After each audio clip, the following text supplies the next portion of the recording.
Hi, my name is Megan Machado. I'm a student physical therapist from Fresno State. Hi, I'm Carolyn Bentley, and I'm also a student physical therapist from Fresno State. Today we're going to present two special tests for the anterior cruciate ligament, also known as the ACL. So the ACL is a ligament within the knee. Its primary function is to prevent anterior displacement of the tibia on the femur. Secondarily, it also prevents internal and external rotation of the tibia on the femur, especially when non-weight bearing. So injuries with the ACL are commonly seen in females, especially young athletes. So usually the mechanism of injury would include a hyperextension of the knee or some kind of twisting mechanism. Once the injury occurs, there's usually immediate pain, there's usually swelling around the joint, and they'll describe the sensation as a popping or giving away sensation, and they won't be able to bear weight on that extremity. So today we're going to present two special tests where you can rule in or rule out whether the ACL was involved. The first one I'm going to introduce is the Lachman's. This one has a very high sensitivity, sensitivity of 0.82.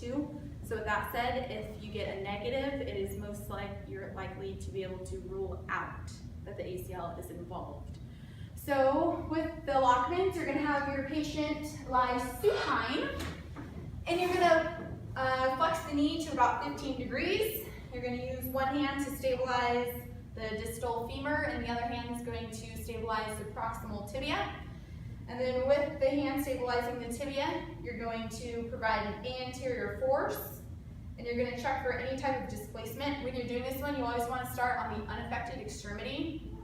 So you're going to get a kind of baseline of what type of laxity there is. And then you're going to move on to the supposed affected extremity. You're going to do the same thing, put it into 15 degrees of flexion, stabilize at the distal femur and the proximal tibia.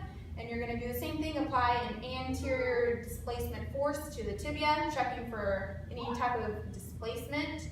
And then you're going to compare the two. A positive test would be a greater amount of displacement on the affected extremity when comparing to the unaffected extremity. Alright, and I'll be performing the anterior drawer test, which is also used to check the laxity and the integrity of the anterior cruciate ligament. The specificity for this test is 95%, so it's very good to rule in an ACL involvement. However, it's not as great to rule out as the sensitivity is only 41%. So with this test, you want to have your patient lie supine. It's very important to check bilaterally. As we think the left side could be involved, we're going to check the right side first. So with the right leg, we want to flex the knee to 90 degrees. You can sit on the foot for stability. With your thumbs, you want to place it right over the tibial tuberosity, and your forefingers back here, you want to place it on the posterior calf and distal femur, ensuring to inhibit the hamstrings. The hamstrings can cause a false negative or false positive, so it's important to get them out of there. So with this hand placement, you want to apply an anterior tibial force. And you're looking to see if there's any displacement or any movement of the tibia on the femur. Once you check that side, we're going to go ahead and check the other side. You can put this leg down and the same thing on the other side.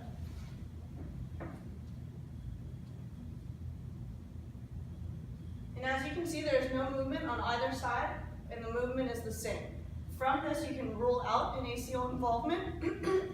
A positive finding would mean that one tibia is being anteriorly displaced more than the other, and you can rule in the ACL involvement. From here, you would refer them back to their primary care physician for further imaging. And this is how you perform the anterior drawer test and the Lachman's test for the anterior cruciate ligament.